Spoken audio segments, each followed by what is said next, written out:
Hello, general reading po muna tayo. Timeless po ito ha. Lahat naman po ng readings ko rito ay timeless. Ano man ang zodiac sign ninyo kasi general reading po ito. Kung makaka-resonate ka, magre-resonate sa'yo itong reading na to. Kung natagpuan ka nitong reading na to, baka para sa'yo to. Kung hindi ka naman makarelate, hindi mo maintindihan, walang tumutugma, hindi para sa'yo yung reading. Okay?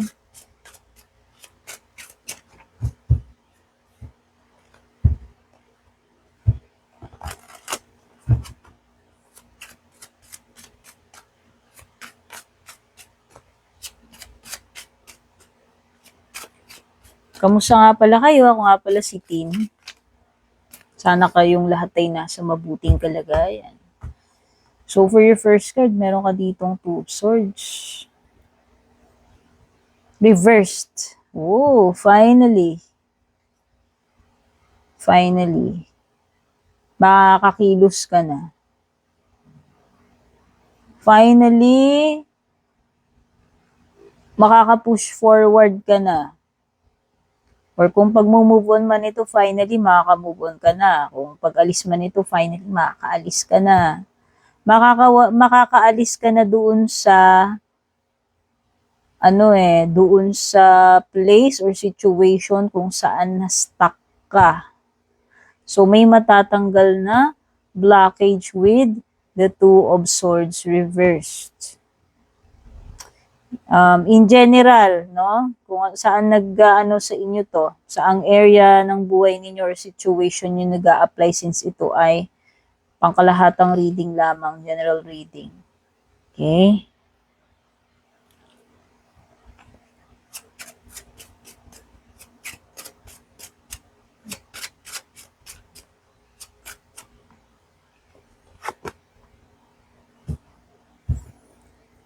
Merong person na makakatulong sa'yo tungkol sa problem mo, no? Para magsisilbi siyang guide eh. More on parang mentor. Yan ang Hierophant. Magsisilbi siyang guide sa'yo. Pwede rin namang it could be anyone, pero pwede rin professional or legal advice ito ha, for some of you. Siya yung siya yung person na pwede mong lapitan, hingian ng tip, advice, no? Na may alam. Very wise or experienced. Pagdating dyan sa concern mo. Okay? Siya yung pwedeng makatulong sa'yo. So, for some of you, pwedeng this is a doctor. For some of you, pwedeng lawyer. No?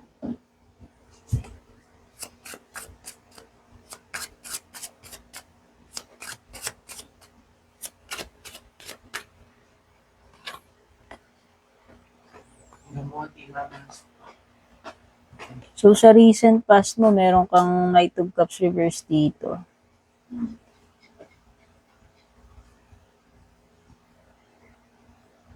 By the way, si Hierophant is Taurus energy. Baka may Taurus dito sa inyo.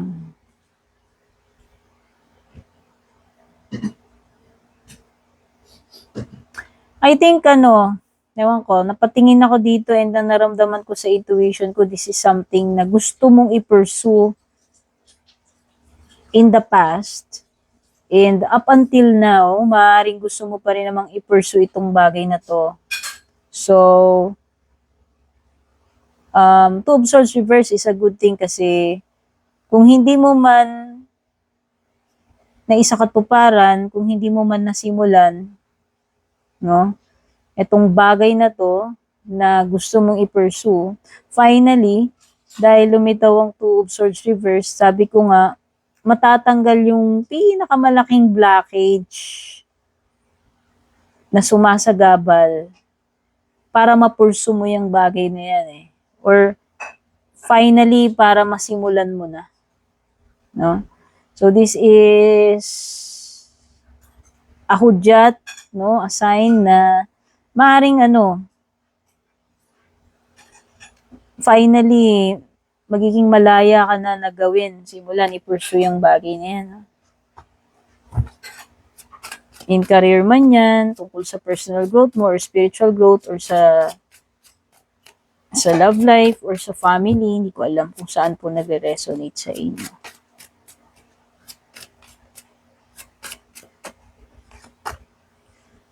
Oo. Maaring nagkaroon ka ng regret, maaring nahirapan kang tanggapin, maaring hindi mo pa rin totally nakalimutan, or pwedeng hindi ka agad-agad nag-heal dahil doon, dahil hindi mo na-pursue yung bagay na yung before, no? No. So, maaaring may mga regrets ka dito. Maaaring may anong tawag dito?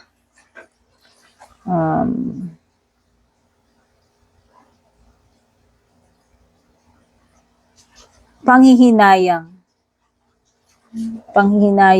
no? Dahil doon sa na-miss mo na opportunity na yon, or doon sa bagay na hindi mo nagawa before, or na-fulfill, na-pursue before.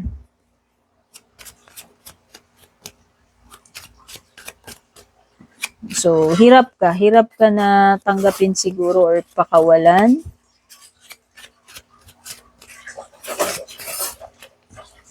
Tingnan natin yung present. Wow! So, eto na, no? Lumitaw ang Wheel of Fortune, which means andito na yung pagpapalit eh. Magkakaroon ng shift sa Wheel of Fortune, di ba? Alam niyo naman yung Wheel of Fortune na minsan nasa baba, minsan nasa taas. And this time, yung Wheel of Fortune is nasa upright position, which is maliwanag ito na magkakaroon ng mababaliktad yung situation. Mababago. Okay, eto na finally, siguro yung hinihintay mong moment, pagkakataon, para masimulan mo nang i-pursue yan. Maumpisa mo na, magawa mo na. Kasi nga, magkakaroon ka ng freedom or release. Dahil dito sa iyong Two of Swords, sabi ko nga yung isang napakalaking hadlang or blockage na yun yung matatanggal. Kaya magbibigay daan para mabuksan yung opportunity mo.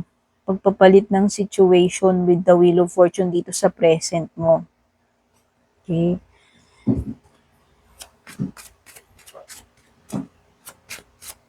So, maganda. Actually, yan ay senyales na magkakaroon ng panibagong mga opportunities para sa iyo. Pagta-transition from hindi okay into a better na kalagayan na or situation. Improvement kasi ang Wheel of Fortune na yan. So, ito yung tumalsik, no? You have Two of Coins. But, sa near future mo, nakikita ko dito na mukhang kailangan mong mamili. Again, by the way, nakalimutan kong banggitin kanina na yung main card mo, Two of Swords, is about, choice din eh. So, mukhang dito sa near future or sa what's next mo is mukhang may bagay ka na kailangan mo tansyahin muna eh. Kung uubra ba to, kakayanin mo ba?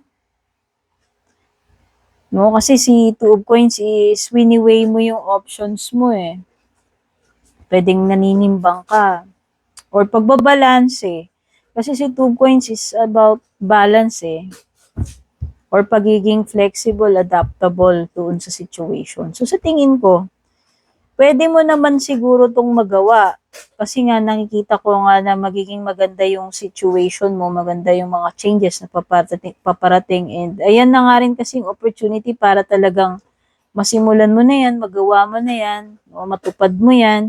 So, siguro kahit mahirapan ka, pipilitin mo as much as possible na ma-pursue mo yan eh. Yun nga lang, kung hindi mo kayang i-manage kasi to, kung hindi mo kayang balansein yung sitwasyon, kung hindi ka makakapag-adapt, yun nga, sabi ko nga, pwedeng mahirapan ka, no? And eventually, siguro kung nahirapan ka, yun yung magiging reason para dumating ka sa point na mamili ka na lang. Okay? Kasi tatantyahin mo nga muna eh, titimbangin mo kung kaya mo ba or hindi.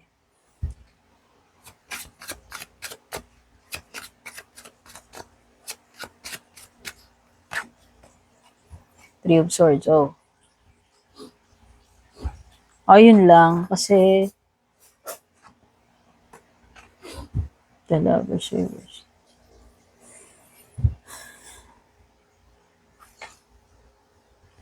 Ouch. Yun lang, dear. Sa area ng hindi mo in-expect na mangyayari of the Five of Swords. Maaari kasing failure to eh. And nakita ko rin naman kasi with the Three of Swords, which is failure or loss din naman yan. So sa tingin ko, i-pursue mo man to, simulan mo, gawin mo, maaring andun yung possibility. Hindi ko tinatatak talaga na, alam mo, hindi ka magiging successful dito eh, no? Pero kasi lumitaw kasi si Five of Swords. So, andun yung possibility na baka hindi ka maging successful nga. Pero kasi Five of Swords is parang retreat. So, hindi ko alam. Depende na lang siguro talaga sa'yo kung aatras ka. Mas pipiliin mo na lang bang mag-walk out, mag-walk away, umatras sa laban na to or situation na to. Siguro yun lang yung magiging cause ng defeat mo if ever. No? O, kasi nakikita ko, pagdating sa hopes, wishes, fears mo, yung of the Three of Swords, maaaring ano talaga eh, maaari ka talagang matalo dito and lumitaw pa naman si Five of Swords. Kasi ito, oh, sadness, defeat, loss. Three of Swords. So, pwedeng ma-disappoint ka, broken heart ka about this. No, if ever na hindi ka mag-succeed, if ever na matalo ka dyan, alam mo yun.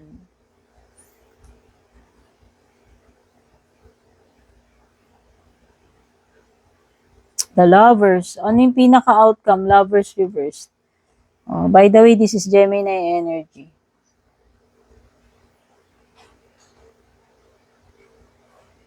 Oh, okay. So, nakikita ko, with the Lovers reversed, ibig sabihin, this is something na mas pipiliin.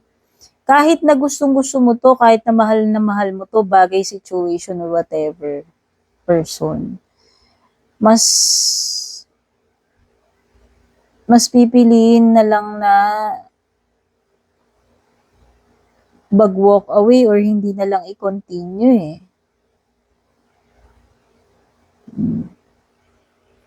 Kasi nga, meron ako na sense dito na, sabi ko nga, pwedeng may mag-retreat, umatras. So, hindi ko alam kung ikaw ba yung kinakailangan mag-decide mamili dyan.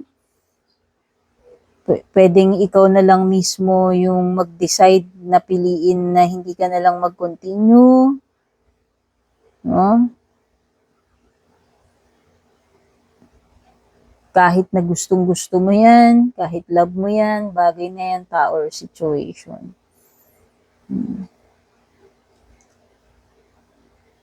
Okay. So, kung love ito okay. Ito. Kung love, yung tumutukoy sa'yo dito, masasaktan ka eh. Masasaktan ka kasi pwedeng hindi ka pipiliin or kahit masakit, mas pipiliin mo na lang na layuan yung person or hindi na lang ituloy kung sa love life yan. Ha? Or vice versa kung siya man yan sa'yo.